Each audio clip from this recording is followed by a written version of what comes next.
Hey everybody, this week on Up Your Alley, we're talking about the new Batman animated series available on Prime, Batman Cape Crusader. Also, the new video essay from YouTube channel FD Signifier, I'm What the Culture Feeling, the full story of Kendrick Lamar versus Drake. Jake, you got anything to add to all that? I got a new watch. You did? Yeah. Oh, let's talk about it in a minute. Let's play the riff first.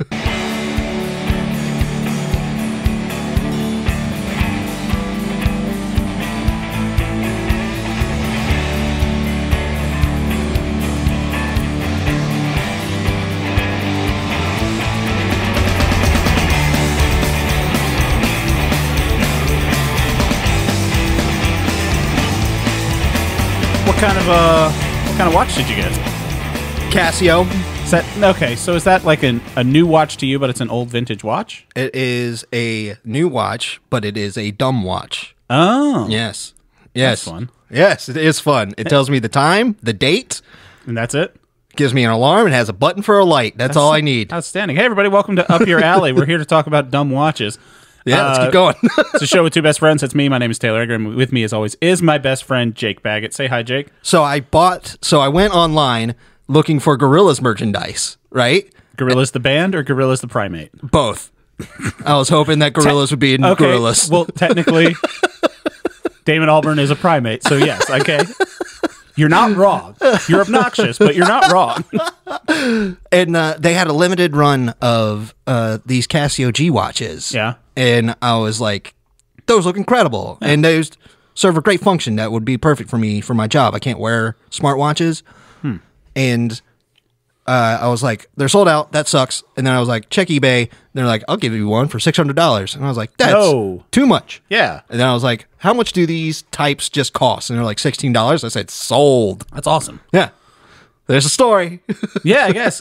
So what's with the smart? Is it a security thing for the smartwatches? Yeah. Oh, okay. That checks out then. I didn't know it was one of those things like, you know, they say you can't have your cell phones on while a plane's flying. But then a lot of people are like, that's not true. No. Yeah. It's just, don't bring it in because you could steal stuff with it. So That's don't fair. do it. Yeah.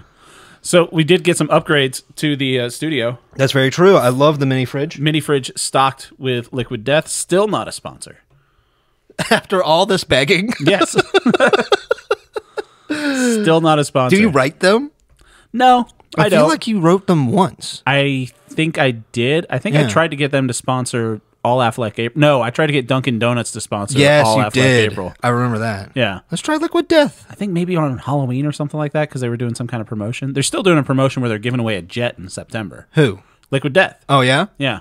It's like a real version of that thing Pepsi did, except they're just like, no, we're actually... You remember when Pepsi had that jet challenge? No. There's a whole documentary about it. I think it's on my list of things I wanted to recommend for you. So it's like in the... Sounds interesting to me, though. Yeah, That's it's like the type of stuff I like. I really want to watch a documentary about the McDonald's Monopoly thing, but go ahead with your stuff. You haven't seen that one? No. Oh, that's a good one, too. I have a documentary for you today. It's neither of those, but we'll talk about that later. That's fine. So in like the... early 2000s, Pepsi had like... you get the Pepsi points from like Screw Tops or whatever it was, and you could get a jet. And there was this guy that's like... He did the math. He was one of those people that finds a contest and he just like finds a way to screw him over. Yes. So he did the amount of Pepsi points you had to have to qualify for the jet was less than the cost of the jet. But Pepsi basically is like, no one's going to pay, $600,000 to get enough Pepsi points to get this $3 million jet. Awesome. And he did. He went to venture capital people and like, here's a surefire way we can make a profit. Awesome. And we just have to buy a jet and then we sell the jet and then everyone doubles their money essentially. And then after he did that, Pepsi's like, we don't have a jet to give. And it was like, I think it was like right when the Harrier jet came out, the one that goes up like a helicopter and then flies out. Yeah, and it was a big long lawsuit. I forget how it ended because I saw the documentary a long time ago. That is incredible. Yeah. I love nerds. Man, maybe we should just do that as a... No, okay. Regardless, Liquid Death is doing it. And it's like, I forget what kind of jet it is, but it's like a single person little fighter jet that's been decommissioned. Yeah. And they're like, yeah, we're actually doing that. We're giving a jet to someone. Okay. We're paying the fees for 3 months for it to be housed, and then you have to deal with it because we're not... Like, I think they're doing it kind of as a burden. So, like, someone has to... Because they're like, you have to come out to Las Vegas and sign the paperwork. There was an episode of Chris Gethard where they were giving away cars. Yeah. And one of the cars was in a junkyard in Hawaii, top of a pile of a bunch of other junked cars. That's awesome. And they're like, if you could get to Hawaii, if you can get them to get it down, that car is all yours. horrible. I love it. Oh yeah, but so what were we talking about? We were talking about Liquid Death first. Oh yeah, so yeah, the fridge is fully stocked with Liquid Death. That's the new purchase. Yeah. So one of those weird. I mean, it's a brand I've never heard of. Ihumi. Your homie. Yeah, it's from China. Like it came over and like all the instructions were in Chinese and everything. Did you have to build it? No. Oh, okay. Came over, said it was going to be delayed by 2 weeks, and then it showed up that day. So they had no idea what's going on. Some weird drop shipping thing, but it showed up. It's keeping temperature. It's all good. Mate. Yeah, If it works, it works. Yeah. Speaking of some news that I saw today, something that you should be interested in. The new Gus Van Sant movie. Have you seen the casting announcements about that? No. So you like Gus Van Sant? Sure. Yeah. He's doing a whole movie, kind of a real life movie, biopic about a certain event. You remember when Hulk Hogan sued Gawker? Yeah. And like basically shut it down because they leaked his sex tape? Yeah. He's making that into a movie. Okay. You know who's playing Hulk Hogan? Huh. Ben Affleck. Wow. Kind of good casting? It depends. Is it based on the story? Yeah. Like, oh no, it's real life. Like it's not based on it. He's Ben playing. Affleck's playing Hulk Hogan. Ben Affleck is going to play Hulk Hogan? Ben Affleck is like 6'3". No, I'm not saying that. He can rock a mustache. What I'm saying is like that's a character. Like Hulk Hogan is a character. You need a character actor to do that. Okay. So Ben first of all, Affleck is a good actor. You got me to say that, but it's because Ben Affleck is really good at acting. I think the closest role that Affleck's done to that is probably in Air, because he did have on like stupid sunglasses and 80s clothes back then. But I don't and see Hulk him Hogan doing still a wears. voice. I think he will, and I think he'll like. Because I don't think they'll probably play it off as the Hulk Hogan voice. And I think it's mostly... I don't know if he can grow I think it's mostly a movie about Gawker. It's not a Hulk Hogan movie. Okay. It's like mostly about Gawker, but he's playing Hulk Hogan. You just see him from behind. Exactly. Like Mike in Air. So I'm wondering if they're going to reenact the sex tape with Ben Affleck. Because the whole story behind that sex tape, there was this... When I was spending summers in Florida, there was terrible sex tape. Yes, it is. There was a radio shock jock whose wife was in that sex tape. His Bubba the Love Sponge. Bubba the Love Sponge, who went crazy and said some horrible, horrible things about people. But when I was in like middle school, he was a Tampa Bay drive time shock. We have a great one here. We have Elliot in the morning. Yeah. Still putting on a great show by all accounts. I've met him twice. By all accounts, he's a very nice man. My friend met him, and he said he is the smallest, greasiest man he's ever met. He is very small and sweaty. I met him, shook hands with him once at a Capitals game. Yeah. And it was very cold in there, and he looked like he had just been jogging. But regardless. He seems like a really nice fellow. Puts on a great show. Gave me tickets to see Mudcrutch at the 930 Club before Tom Petty died. Oh, man. Ow. So, yeah.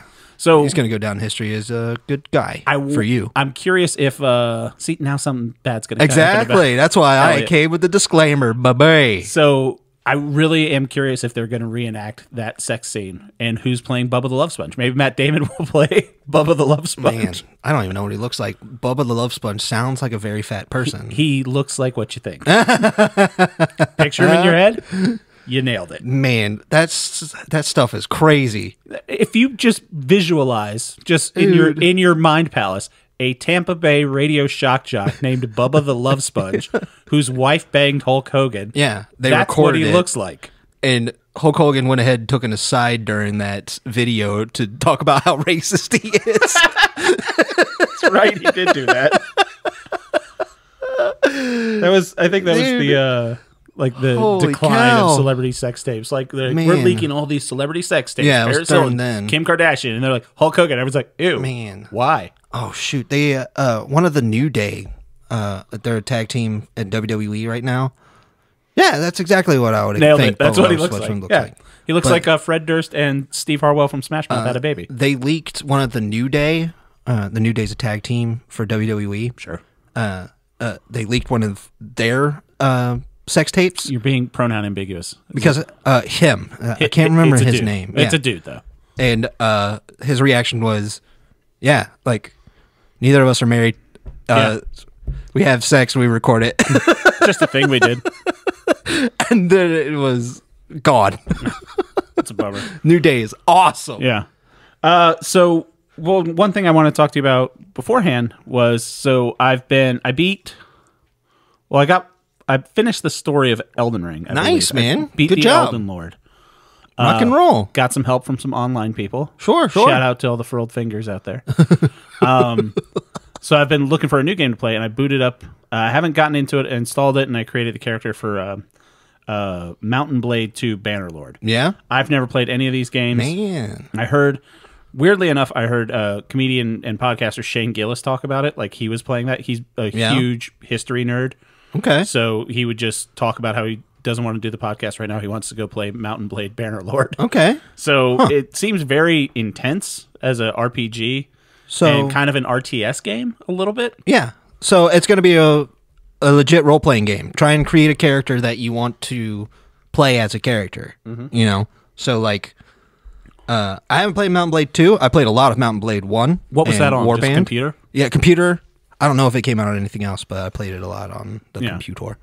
But the first character that I always make is a fighter, and I go from arena to arena in towns, just winning those, and then they're like, there's a big tournament going on in this town, so I go to that town, I win that, I just build up a whole bunch of money until I bite off more than I can chew, and I end up doing something illegal and then getting killed. And I'm like, okay, let's build up a new character, let's try something else, and then I would choose somebody that works for the king pretty closely to the point where they're like, okay, you can go out and grab some taxes, and then they let me grab out more taxes and more until I could build up a nice amount of gold, a nice amount of people, and I'm like, all right, I'm just going to stop, and I'm just going to go ahead and just go on my own and try and establish my own kingdom. Yeah. Yeah, so you just go to a small castle, and you're like, get out. That sounds fun.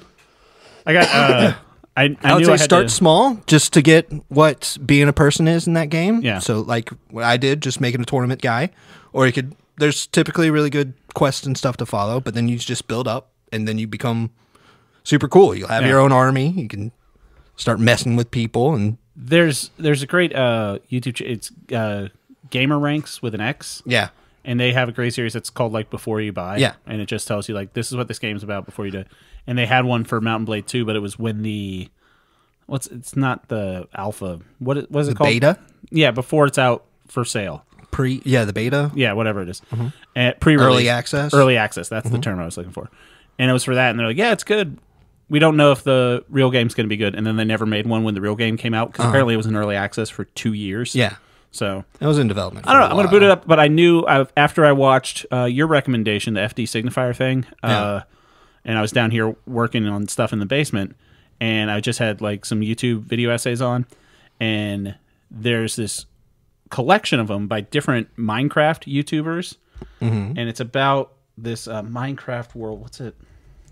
I think it's TB2T. It's a Minecraft server that like has this whole lore behind it of like things that have happened over the history of the world. Sure. And I started watching like an hour-long documentary about it, and then someone's like, "Well, what happened in the Nether during the 2B2T?" And I was just like, "Huh." And I was like, "Wow, I'm getting way too into this." And then I'm like, "I have Minecraft," and I started playing it. Yeah. And I was just like, "Oh no, yeah, this could be an issue for me."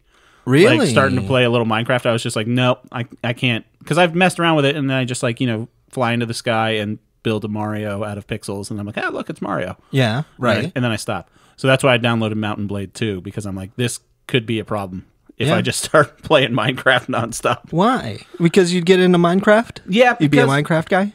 No, it's because it seems like something that it's too much that you have to know. Because like my kid doesn't play Minecraft a lot at all, but it's just one of those things that's in like knowing how to do stuff in Minecraft for her generation of kids. It's like how everyone knew how to draw that S that lolooked like an infinity symbol in the cool 90s. S. Everyone knew how to do that. Everyone knows how to play Minecraft. That's like below the age of 15. Because like we booted it up a while ago when I bought her the Switch Lite, and I put it on that for her. And she's like, "Oh, this is what you have to do to build a nether portal." And I'm like, who taught you these things? And she's like, "No, you just know." And she's like, and then you got to pull out this little eye, and that tells you which way you need to go, and then you go that way, and then you get to the end, and then you fight the Ender Dragon. I'm like, are they teaching this shit in school now, or is it just like through the ethos of kids? I don't know how my nephew knew that stuff too. Exactly. Yeah. Yeah. Well, you beat the Elder Dragon. Ender Dragon. Elder Dragon. Elder Dragon? I have no clue. It's an Ender Dragon. Ender Dragon. We beat it. Yeah. It was fun. That was cool. Yeah. When I played Minecraft back in the day, I would just go in one direction. Yeah. Just keep walking. I was kind of just strip mining a colony, and then I would look on YouTube, and it'd be someone's like, I built Moria. And I'm like, oh. Yeah.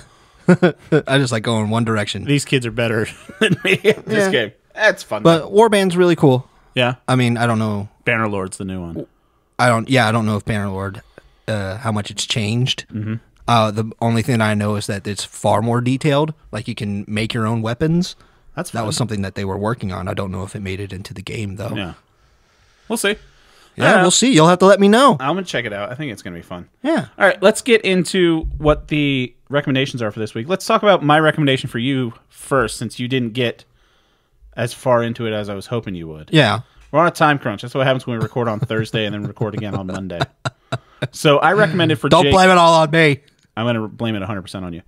I recommended for Jake the new animated series on Amazon, Batman Cape Crusader. It's a new Batman thing. When there's a new Batman thing, I'm always going to watch a new Batman thing.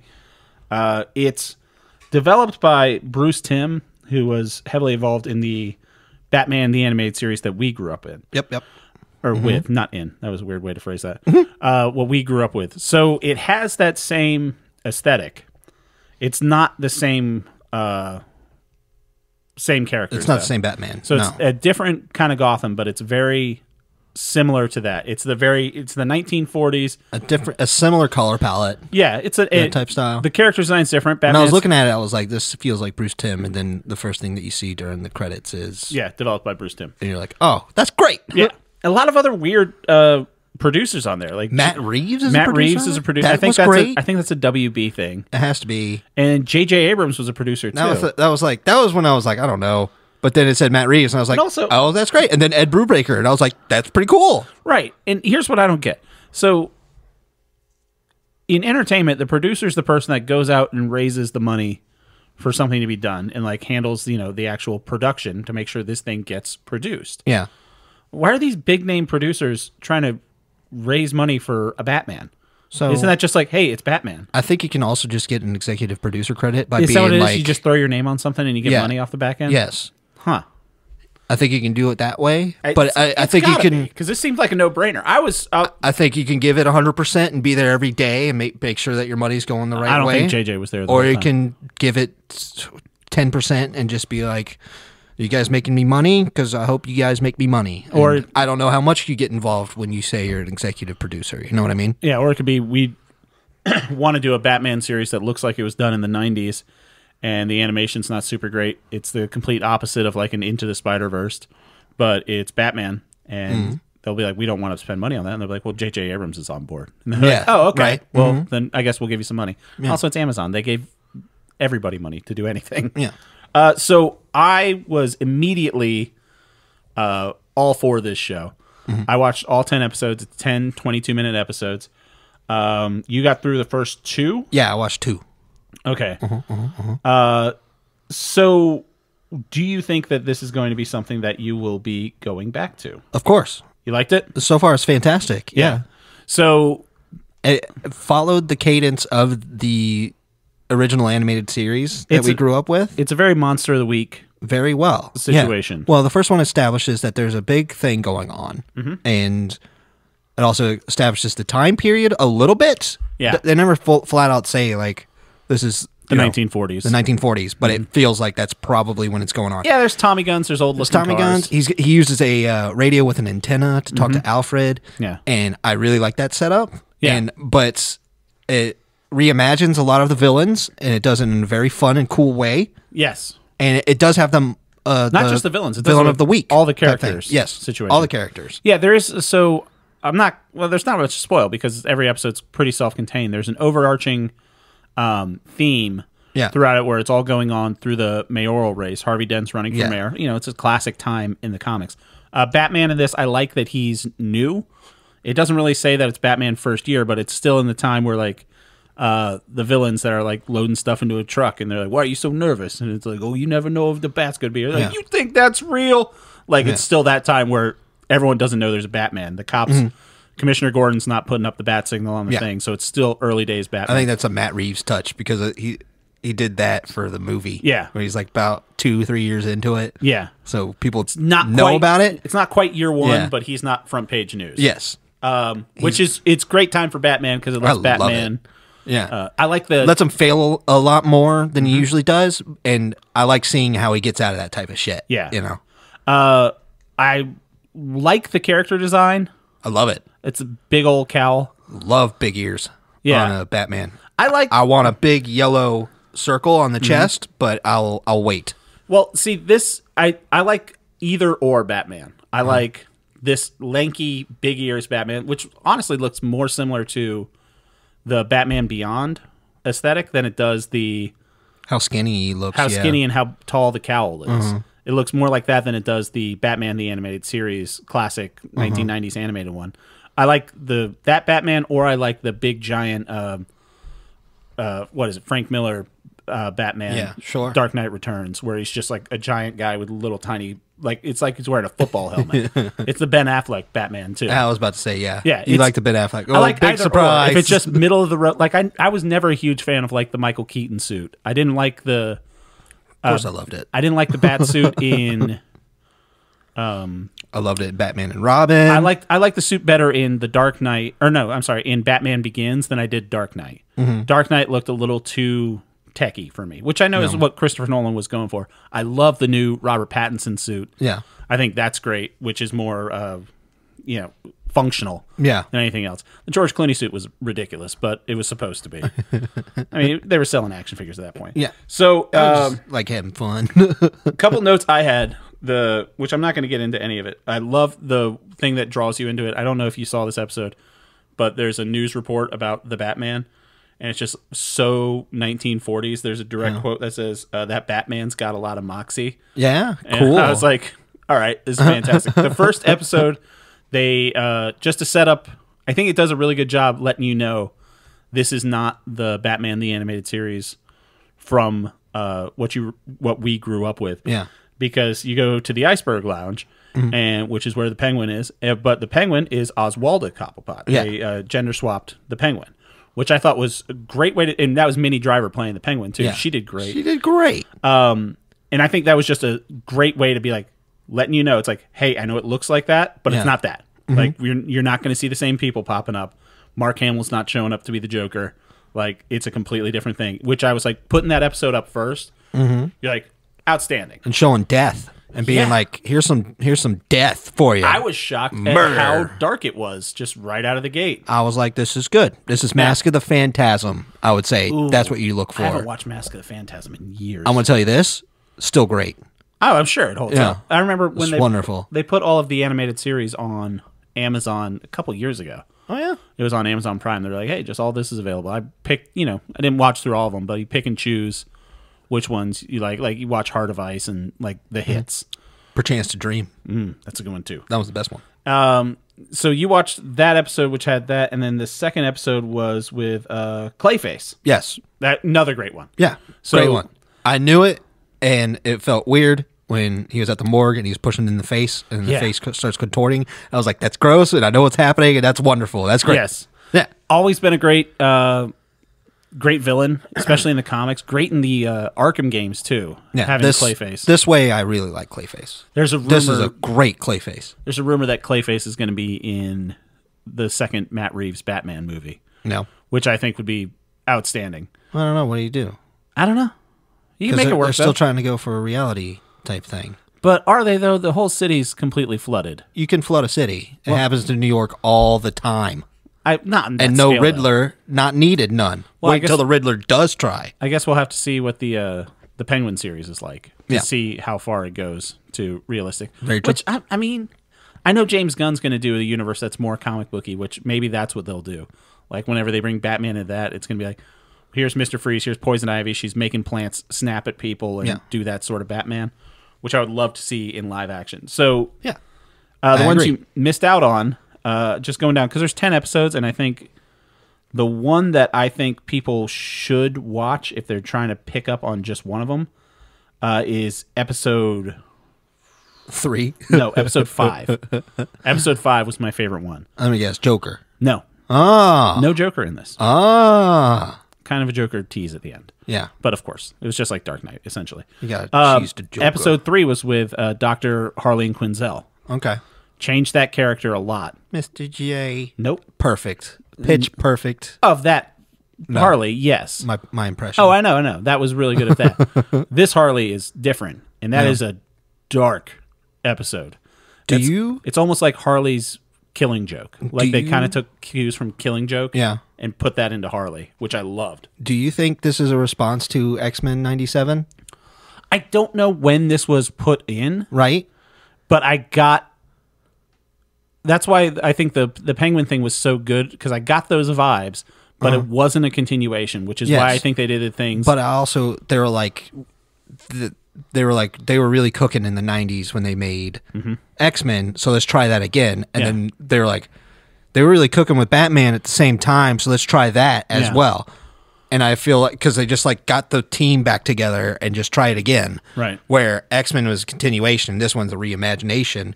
Both approaches I really appreciate when it's done really well. And I think they both did really well. Yeah. I finished X-Men. I've always been an X-Men man. Yeah.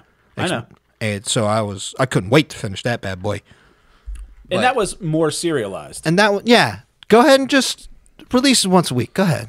It's okay. They could have with this, but I think it generate also, a little bit of, buzz about it. Also, I think that because immediately the internet is just going to be like, did you see this spoiler? The spoiler is definitely the best part of it, which makes everybody just mad. Right.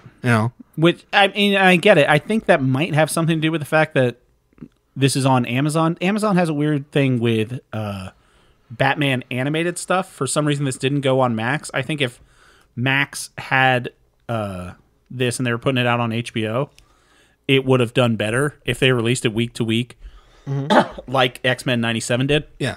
I don't know why they did it, because there was so much buzz about. There was enough of a through line between because whenever you see Harvey Dent, you see him in the first 2 episodes, and he's like, heads or tails, and he's flipping a coin, and you're like, it's 2 heads. It's like, we know where this is going. It's one of those things where you're just like, you remember Hot Tub Time Machine? The first one, yes. Yeah, the second one was not good. Where what's his name was. You knew he was going to lose his arm, but throughout the whole thing, you're trying to figure out when he's going to lose his arm. Yeah. That's every time you see Harvey Dent with a full intact face. You're like, when is this going to happen? And in what situation? Is it going to be acid? Is it going to be fire? We know your face is getting fucked up. We're all just waiting to see it happen.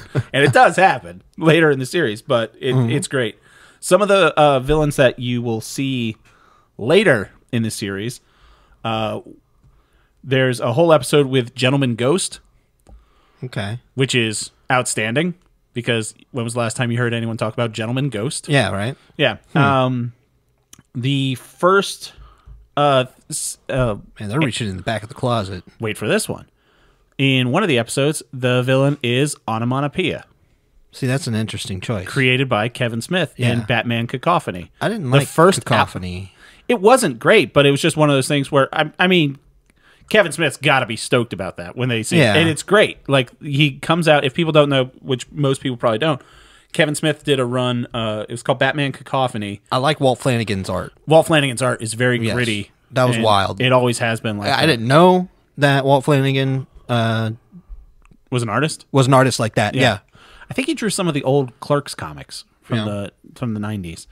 But, so, Onomatopoeia, he's a killer, but he only talks in what would be comic book sound effects. Swish, swish, yeah. stave. So he has a fight with Batman, and he's going like whoosh, whoosh, moving from side to side. Weird. And he's like crack. It's great. And the guy that does that is Dan from Veep that does that voice. Very fun.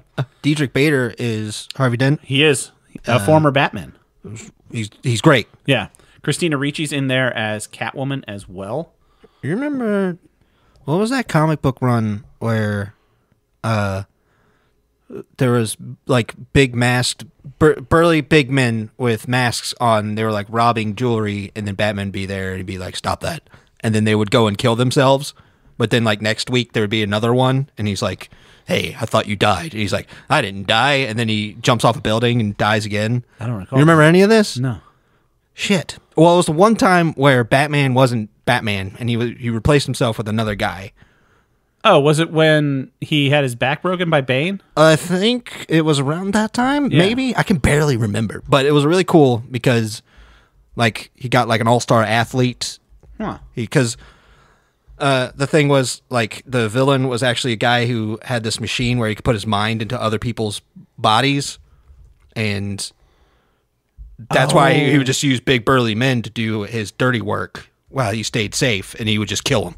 Yeah. And then Batman used this because he was incapacitated for some reason or another, but he got this guy that was helping him, and like, I want him to do something like that. Yeah, they basically can.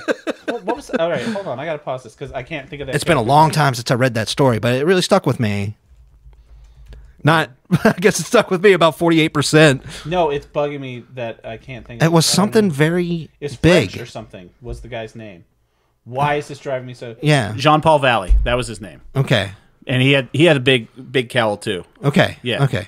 Yeah, I know what you're talking about, but I don't remember those books specifically. Yeah. There is, like, he is a young Batman. There's an episode later where there's a carnival, and this isn't really a spoiler, and there's 4 orphans that are, like, in the carnival, and they're all from the same orphanage, and, like, Bruce Wayne's, you know, he sponsors the orphanage and everything like that. Yeah. And the kids' names that are, the 4 kids that are in it, their names are Dick, Jason, Stephanie, and Carrie. Okay. All 4 become Robins. You don't get last names, but I mean, they're just being an homage to the Robins. You see the first kid, and like that looks like a young Robin. And someone calls him Dickie, and then there's Jace with red hair, and you're like, oh, is that Jason Todd? Yeah. And then one girl, they actually call her out, Stephanie Brown. I'm like, okay, so she's a Batgirl, and then Carrie Kelly is Robin in Dark Knight Returns, and she's the youngest one out of all of them, and she has a slingshot. So I'm like, this is really cool, but I know they did the thing with Penguin.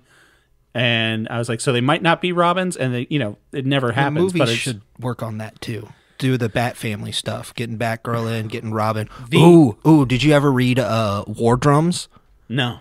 Oh, cool! You got a great recommendation coming your way, my man. All right. Yeah. Okay, but I think if they did a live action Robin, I'd like. Well, they're doing Damian Wayne in the James Gunn ones, but I would like to see a Carrie Kelly. I really think that would have worked well with. I want to see, a Nightwing and a Robin. That's what I'm saying. A fully fledged like Bat Huntress, Family, but the Robin be Carrie Kelly specifically. Sure. I don't think Tim Drake has had enough time to shine because I don't think I've ever seen Tim Drake in a movie. No. And I like him. I think he was in Titans, that TV show. Yeah, probably. I don't know which Robin that was. I didn't watch Teen Titans. I'm 98% sure it was Tim Drake. But then you haven't really seen a Jason Todd either. But because he's dead.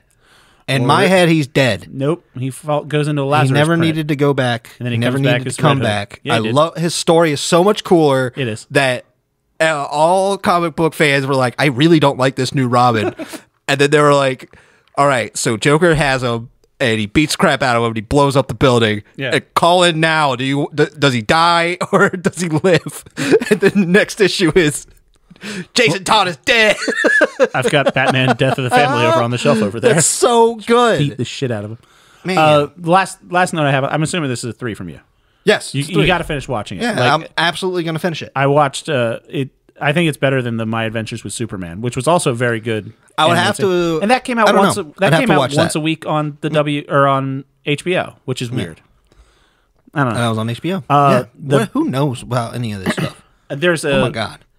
Someone Get rid of copyright. Just do whatever you want. I have no idea. Just anarchy. Whenever it goes into public domain, they'll make it work. But there on Daniel Tosh's podcast a couple weeks ago, there was a girl who was on there who her job is a Foley artist. Like he just interviews people, and she works in Hollywood, does everything like that. And so I've been following her on Instagram because she like shows clips from the movies and then like how she makes the sounds. It's a fascinating job to me. But the sound design in this movie or in this show, putting in a rain boot. Yeah, exactly, things like that. But the sound design in this show is fantastic. It's that really the musical score. It's that big orchestral thing that goes on and on and on. Mm-hmm.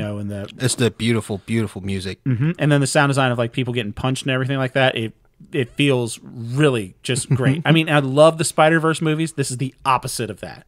They're like, let's strip it down. And I think the animation looks crappy sometimes. I think it looks wonderful, but I'm not looking for anything. But it doesn't look like fluid. Yeah, I don't need fidelity. No, especially in something like this where it's going more for the comic book aesthetic. Yeah, I like something that has more tableau than it does wonderful animation. Yeah, and the guy Hamish, what's his name that plays Batman in this? Yeah, I forget. Hamish Linklater.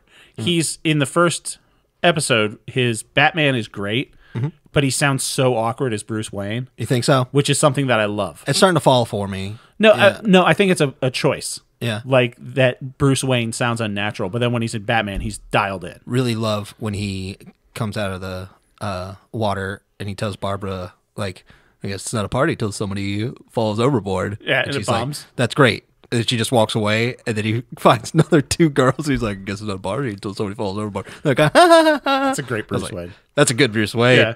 He's having a good time. Yeah, that's available to watch on Amazon. I think everyone should check that out. Yep, watch that. Real good. Speaking of other things to watch, let's get into Jake's recommendation for me. Hell yeah. Kind of a double recommendation, but kind of not. It was I'm What the Culture Feeling, the full story of Kendrick Lamar versus Drake from YouTube channel FD Signifier. This is a 3.5 hour YouTube video. One of those big, long, I stayed up past my essays. bedtime to watch this thing. Yeah. Yeah. So this came out 9 days ago. Already had 2.3 million views. Good for you, FD. He's wonderful. I love his channel. He is. I watched a bunch of his stuff after watching this. So why'd you recommend this for me? The only reason is because it's Kendrick Lamar and Drake has consumed my mind for the past week. Yeah. That was what I've been doing. Really? Yeah. Why's that? Because I was sitting down and, like I said, I was ready to go to sleep, but I was just fumbling through YouTube on my TV, and in my recommended, it was They're Not Like Us. And I was like, all right, let's see what the kids are into these days, because this thing is supposedly so great. And I listened to it, and it is great. Turns out it's real dope. It's so good. Yeah.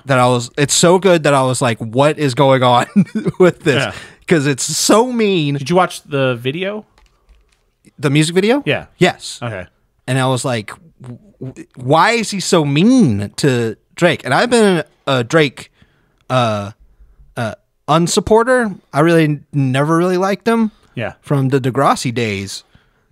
I didn't My go back sister to not, loved Degrassi. I didn't go back to not liking Drake that far. And I did not like Degrassi. That's fine. But so I was like, I didn't like him, but not to the point where I was like, you know, Fuck this guy. like, burn everything that he has down. He was always an artist for me that I would always hear people that, to be fair, I would always hear white guys talk about, oh, Drake's the best. Yeah. And I'm just like, is he? I never don't know, liked his music. 3 of his songs. I Yeah. remember when that Hotline Bling came out, because Yeah. that kind of like slipped over into just I knew the parody. Sprite commercial and I knew Hotline Bling. Yep. And I was like, both of these things are so annoying. Yeah.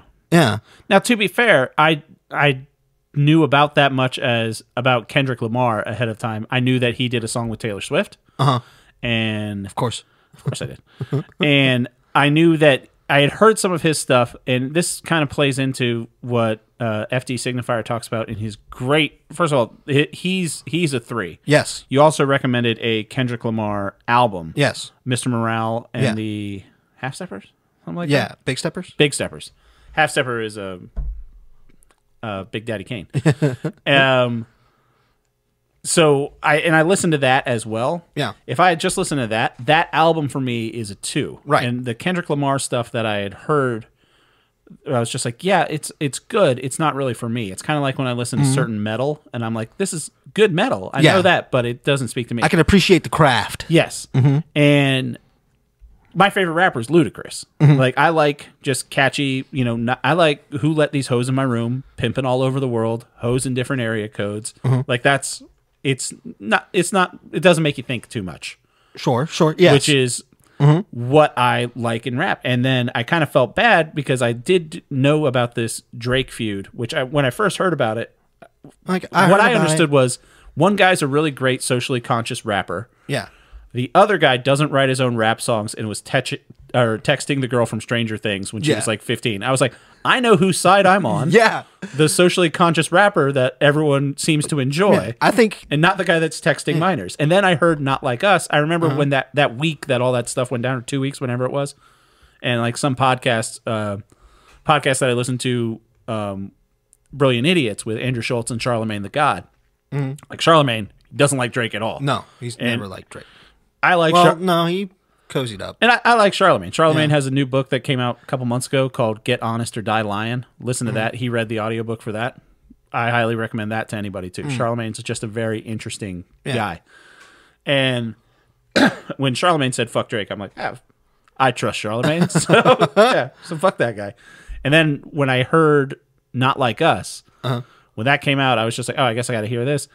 And I heard it when it first came out, and I was just like, holy shit, this song is so aggressive, so good, so catchy. Yeah. I was walking around my house just go, wah, wah, wah, wah.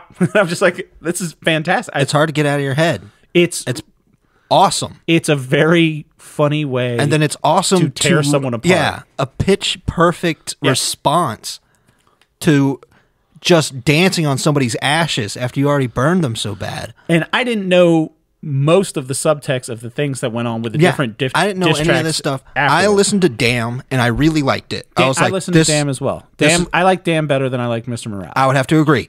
I was like, this is a fantastic album. And this is the type of stuff, because I'm the same way with rap, where like before when I was a kid, I was like, oh, they forgot the C. But DMX is really cool. I love him. And Lil Jon has a really good song, and Usher is pretty fun. He's not a rapper, but he's really great. And then I would just like realized after a while, I was like, oh wait, I do like rap when it's really, really good. Right. And there are some rappers now that I still really like. I've recommended Your Old Droog to you before. Droog's got a new album that came out 2 months ago that's fantastic too. And so I liked Damn a lot, and then he just kind of fell off my radar, you know. Right. And I don't pay attention to rap No. culture or anything like that, but I saw it on my Twitter feed, this stuff brewing, people talking about, you know, Drake and Kendrick, but I didn't understand any of it because I'm not a part of the lingo, or like I'm not as deep into what is happening, so I just ignored it still until the music video, when it was in my face to be like, you gotta listen to it. That's when I was like, great video too. Kendrick's still like really good at what he does. And the thing that I backed away from listening to the song first was, this guy really, really, really mastered his craft. Yeah. And he does not like Drake. Yeah, he does not like Drake at all. Yes. That's what I found out when I watched FD Signifier's thing. So, and that's what I want to get into is the main thing. So, liking that, and I felt bad about not liking Kendrick Lamar, or not like following his career being like how good of a rapper he is. And then I hear this song where he's like, fuck this guy. I'm like, yeah, fuck that guy. And then FD is so good. And I think one of the things I took away from his 3.5 hour video essay that, you know, the thing is called I'm What the Culture Feeling. Yeah. And he brings up a point where he's just like, yeah, this isn't for everybody. This is kind of, you know, he speaks a lot, and something we're very not qualified to talk about. Yeah. Which is, this is out of our wheelhouse. So far out of our wheelhouse. But I would say FD Signifier is the main thing that I want to talk about, because I was obsessed with what was going on. I didn't understand any of it. I watched one YouTuber, and I was more confused than ever after I watched a half-hour video from this one guy. And that was the time when FD Signifier came out with his video, and I was like, I've seen a lot of his videos. I really appreciate his approach to things. Let me see what he has to say. And he has a lot to say. And that's when I was like, oh, I understand now. Yes. I understand. So he takes it back to like the beginning of rap, and he talks about the classic gatekeepers that would basically tell you, you know, who's hot and who's not, for lack of a better term.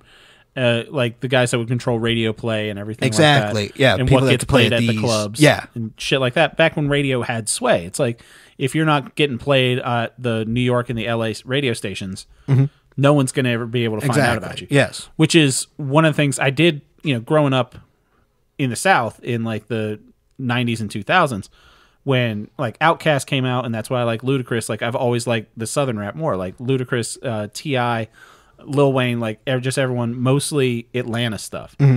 And that gatekeeping thing, you know, when the Southern rappers broke through, then Atlanta kind of became a hub for that. And because I was never like, I remember when Tupac and Biggie got shot, but it was just one of those things. You know, no one in my family was super broken up about it because we didn't listen to that music. No. Yeah. I wasn't allowed to listen to most of it. I wasn't allowed to listen to Limp Bizkit. And I was upset that I didn't get to hear good rap like Fred Durst. That's as far as I knew, because I was a little idiot.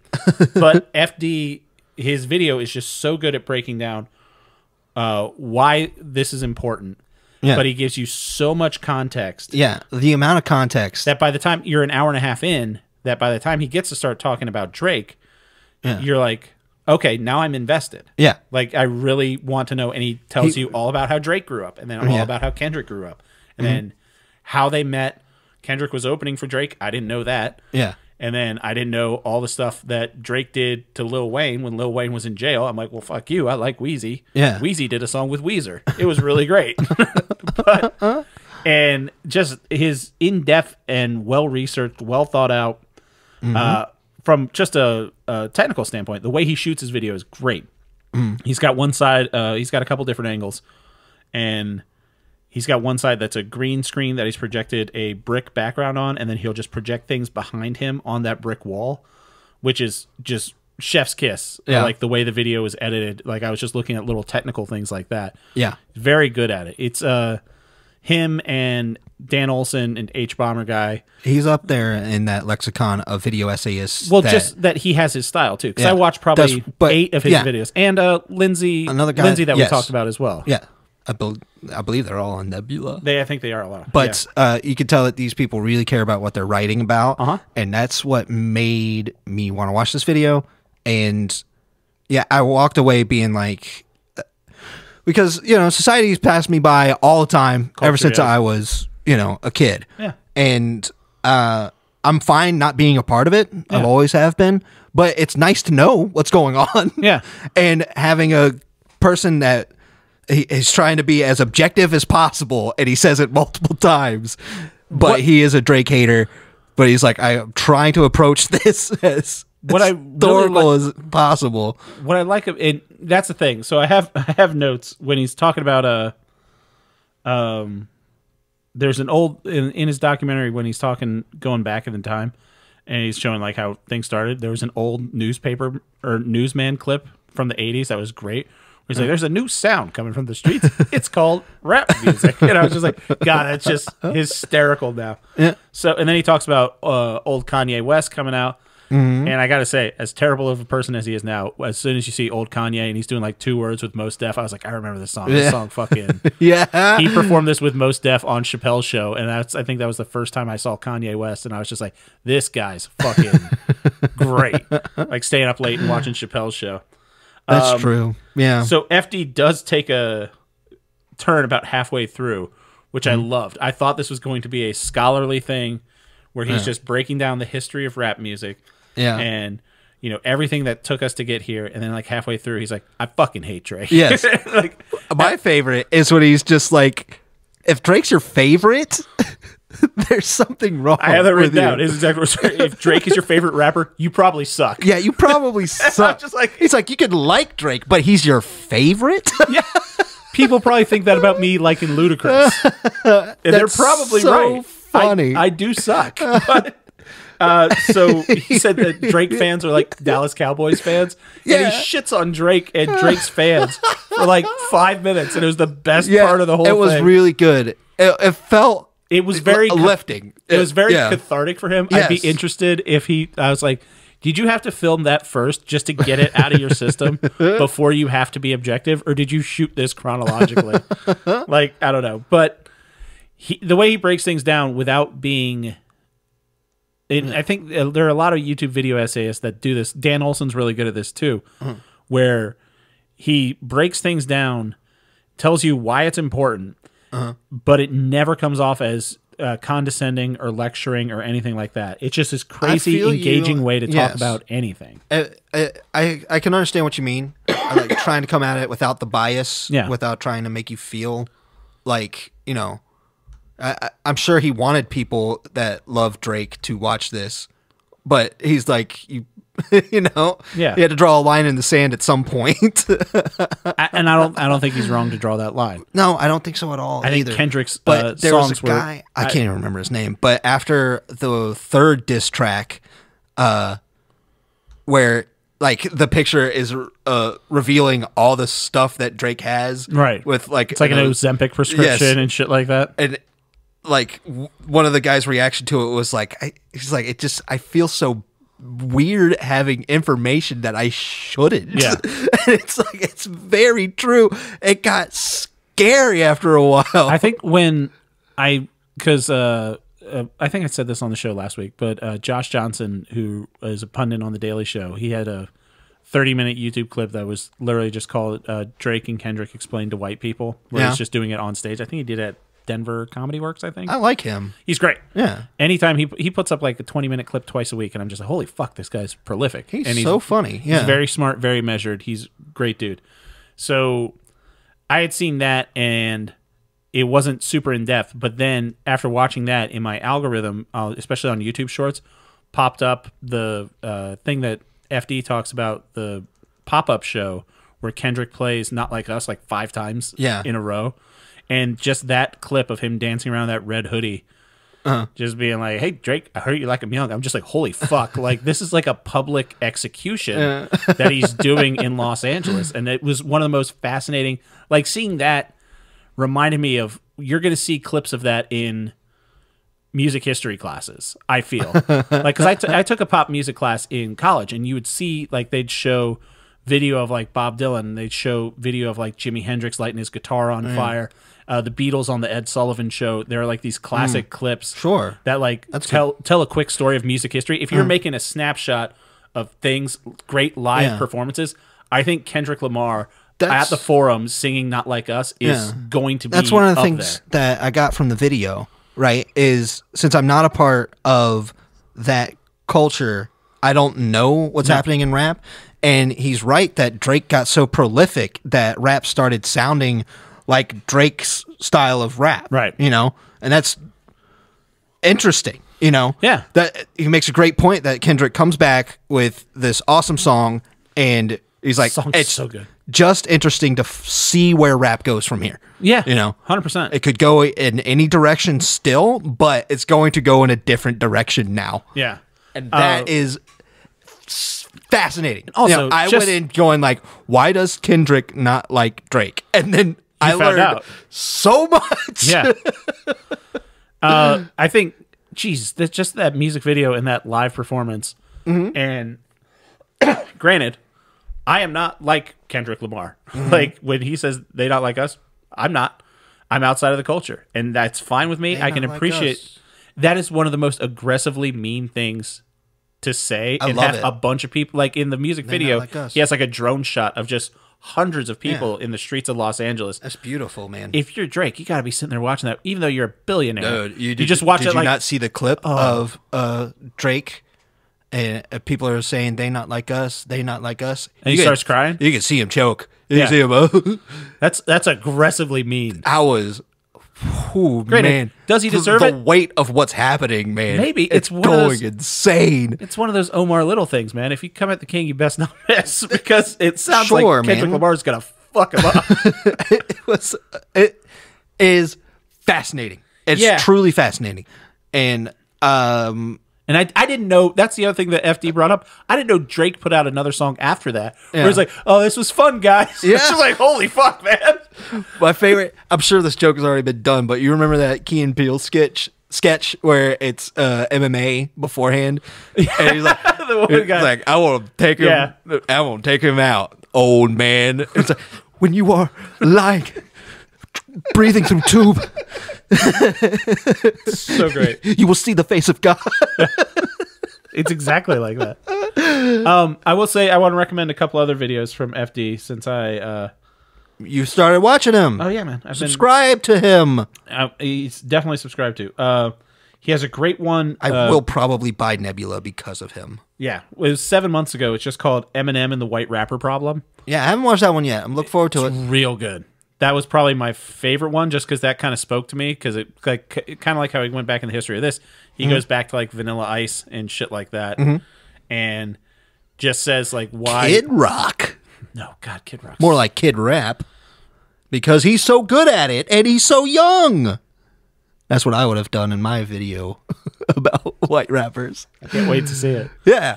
He also brings up in that, he brings up a rapper, Marlon Craft, who's a white guy. And I started listening to him. Marlon Craft's got a song with Method Man. That's fantastic. Wonderful. Yeah. And he has another one. I forget what it's called. Shit. Let me scroll. He's got one about how right-wing people are... Oh, conservatives are bad at sex. That's all it called. And it's about the the conservative backlash to WAP. And Yeah. like he's just firing at Ooh. Ben Oh, Shapiro yes. and I shit watched like that one. Yes. Yeah, and he's got one on that's about Bo Burnham too. I haven't watched that one. Really good. I don't know how I feel. He's no. I think that's the other thing is I think he's very fair, and I think Yes, exactly. He's fair, and he gets. He has when I forget which video it was, but he was talking about. No, it was in because I watched. He had a response video to Mr. Morale. Yeah. I watched that on one of his side channels, and I watched that, and he talks about a song on Mr. Morale, the Anti Diaries, where he talks about his aunt transitioning and things like that, which is it's a beautiful song. But then people were giving Kendrick shit for that apparently. But he talks about FD talks about how there needs to be like a safe space for people that are coming around to new ideas. It's like you got to just let them work on it a little bit. Don't come after him. You know, he's had trauma in his the past of his life. Very true, right? A lot of generational trauma, everything. And FD's just genius the way he says, let him, like, essentially, like, let him work this out for a minute. Yeah. He's coming around to the right side. Don't scare him. Because I think that's something that can happen to people that are that public. Because when you're writing rap and stuff like that, or writing music or putting anything out, you're putting so much of yourself out there that it's like, if you put out an opinion, you'd be like, hey, this is kind of how I'm feeling. And if everyone is immediately just like, fuck you, you're wrong. Yeah. You're not feeling hard enough. Right. And then it's just or like, you're feeling the wrong things, you dummy. Right. And FD says about Kendrick, he's like, no, let him talk this out. He's going to work it out. He's coming around to the right side on things, which I thought tell was that FD Signifier used to be a social worker. Yeah. Just because I have a social worker friend who has great patience and wonderful understanding. And he's just, he's like, I could see a development here that's going the way that we want. Right. And you're like, that's great. And he also recommended a book that I started listening to. It's by Eduardo Bonilla Silva called Racism Without Racist. And it's just like, hey, it's a way that people that don't know about racism can learn about. And I'm just like, you know what? I could probably better myself a little bit. Yeah, it's wonderful to reflect on something like that. And whenever anyone like him, and he also talks about, he goes off in one of his things about white women, which is fantastic for a different reason. But he just says like, yeah, it's okay. Like when he's talking about the Kendrick stuff, his whole basic sentiment is like, yeah, we can work on this together. If you have any questions, like big social worker energy, like you're saying, he's like, you have any questions? You just come let me know, and we'll talk about it. And I'm just like, fucking, this guy's such a positive influence. And he managed to bite his tongue for so long until he had just come out and say, I fucking hate Drake. But he's just somebody who's very well spoken. Yes. And also like he's Smart kind. shit. Yeah. But he draws the line. Yeah. You know, he lets you know exactly where the line is. And he's a gotta appreciate somebody like that. Hell of a video producer. He lets you know when you cross the line, and that it made him upset, and then it's like, this is not good stuff. Yeah. I'm like, cool. Yeah. I like this kind of guy. Yeah.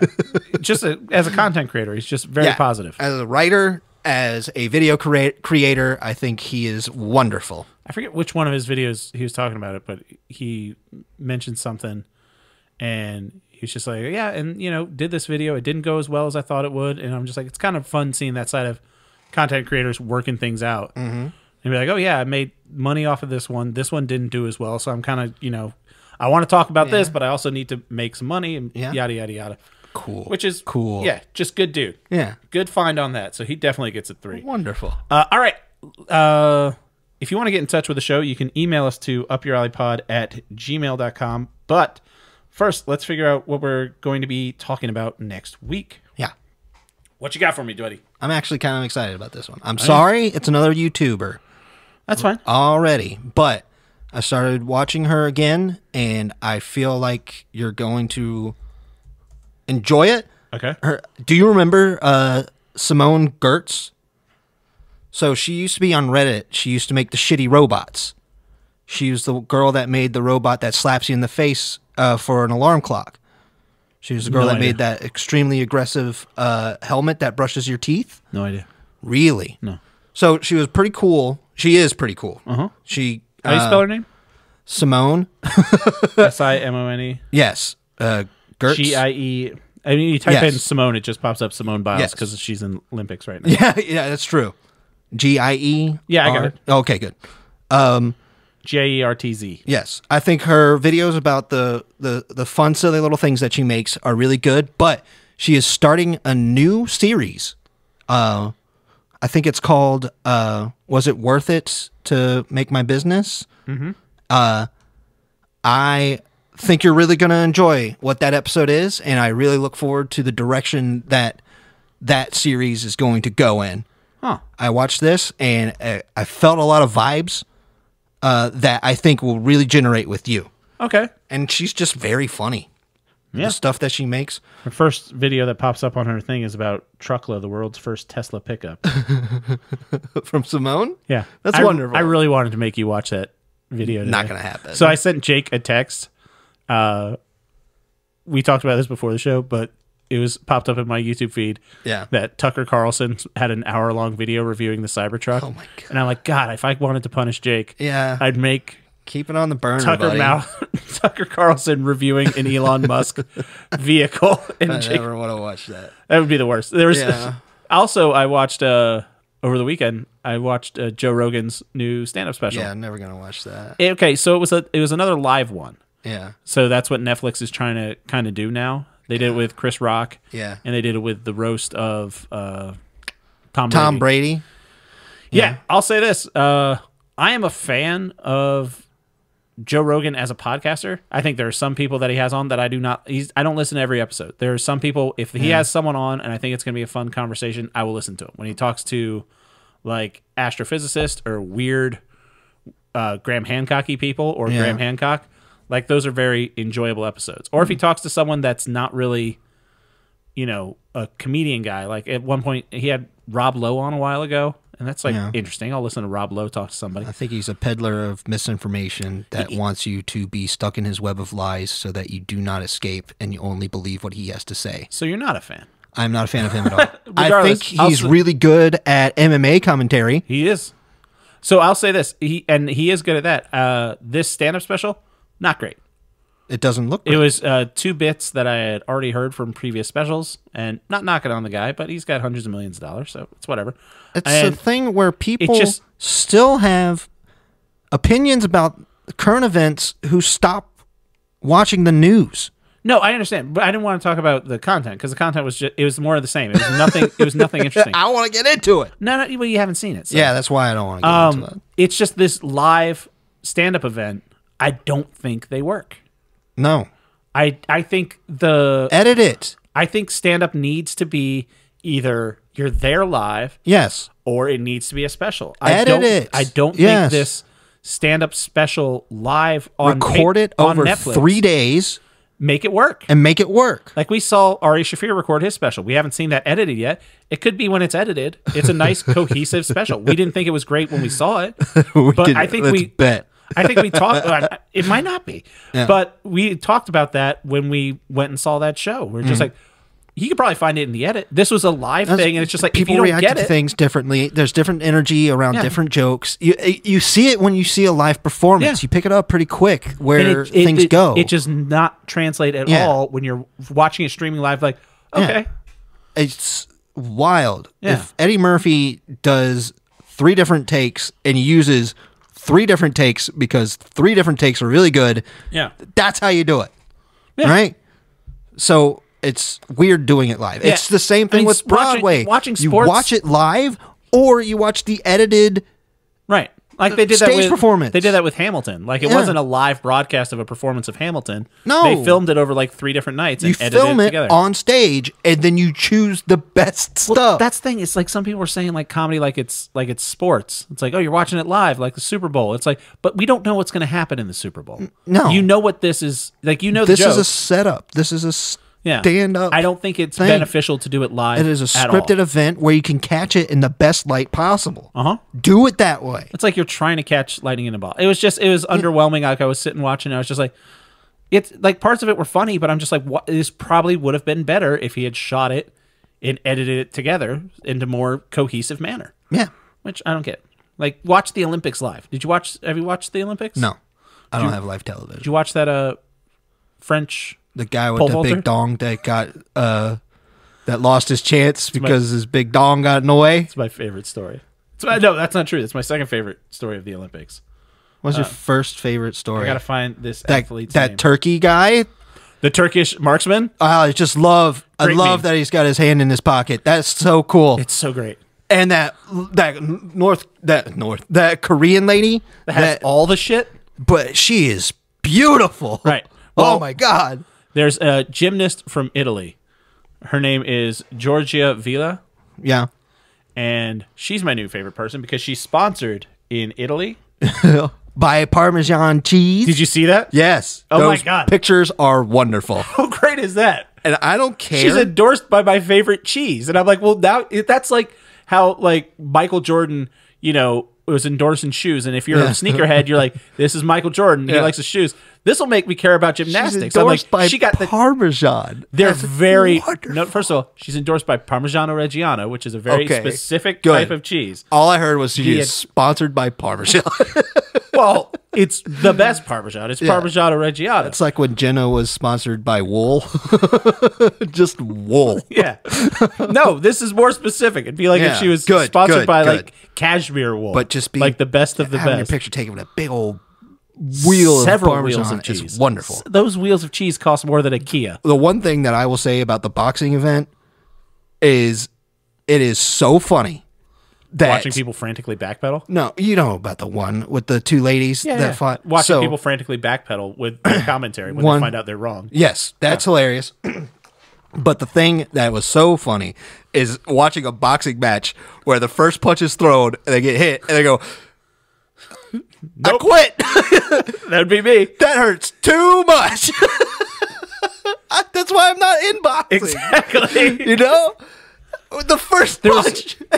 That's the Just quit. funniest thing. There was Oh my gosh, how are you a hero? There was a fencing match Oh, where like a sheesh. Georgian, I think he was from Georgia, like the country Georgia, not like southern Georgia. Yeah. But it was like a fencing match, and he got a point scored on him, and he like freaked the fuck out. Yeah. Which I'm like, I get it, dude. If you've spent years and years playing sword fighting, That's true. Because essentially, I mean, I did that with Exactly, I know right? it's a sport. I know it's a sport. I know If that I people was- train hard on it. But I Yeah. did that shit with wrapping paper tubes every Christmas morning. But like, they put all their effort into it, you and know? then it you boils don't- down to 1 minute, and then you just fuck up. Yeah.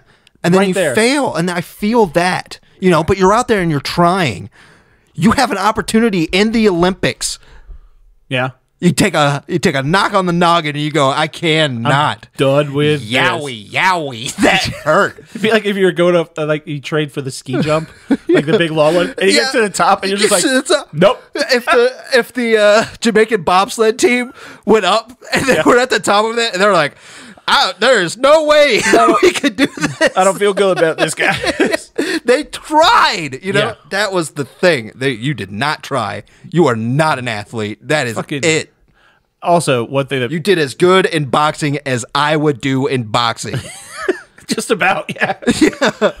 One thing that, I would take one hit to be like, can't be that bad. Bonk, nope. yeah, there was one outlet, I think it was a French outlet, that was doing the medal count, like of all the countries and stuff like Yeah. that.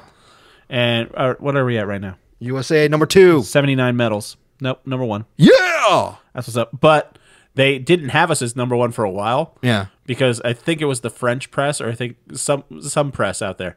They just lumped in the European Union like they were a country. I'm like, no. You don't all get to compete separately That's and then funny. go collectively. But we kind of do that because, Puerto Rico has an Olympic team. No. Yeah. Are they with us? No. Do we Puerto count there? Rico. We should. If they're counting the European Union, we should get to count all the Americans. Puerto Rico should be a state, is what I would say. I understand that as well. Yeah. Yeah, it definitely should be a state. And we should get rid of one of the Dakotas or something we don't need because 50 is a We nice can round keep number. it 50. Yeah. Yeah, get- Dakota. Just get put your the shit Dakotas together. Yeah. You don't need 4 fucking senators. All you need to do is put a belt around them, Yeah. connect it at the hip, Yeah. until they agree. And you know what? Combine it with a Wyoming too. That's fine by me as well. And make Washington D.C. a state. We don't Wykota. need we don't need 6 senators for 500,000 people. We need 50 states. I'm not getting a new flag. That's fair. That's fair. 49. We could lose a couple. We went off the rails. I haven't done my recommendation yet. No, you haven't. So my recommendation for Jake is a documentary available on Netflix. It came out in 2021, but it just popped up in my Netflix algorithm this past weekend. And then I asked my dad if he had seen it, and he was like, "No, it just popped up on my Netflix too." So I don't know if Netflix like just got the rights to show it or whatever. It's called My Dad. It's called Taylor and His Dad made a documentary. We are really good together. It's us texting about baseball scores back and forth. Gee, Dad, did you see what's on Netflix? How'd they get this footage? It's like in Spaceballs. It's like, now you're watching now. Yeah. That's the live Netflix broadcast.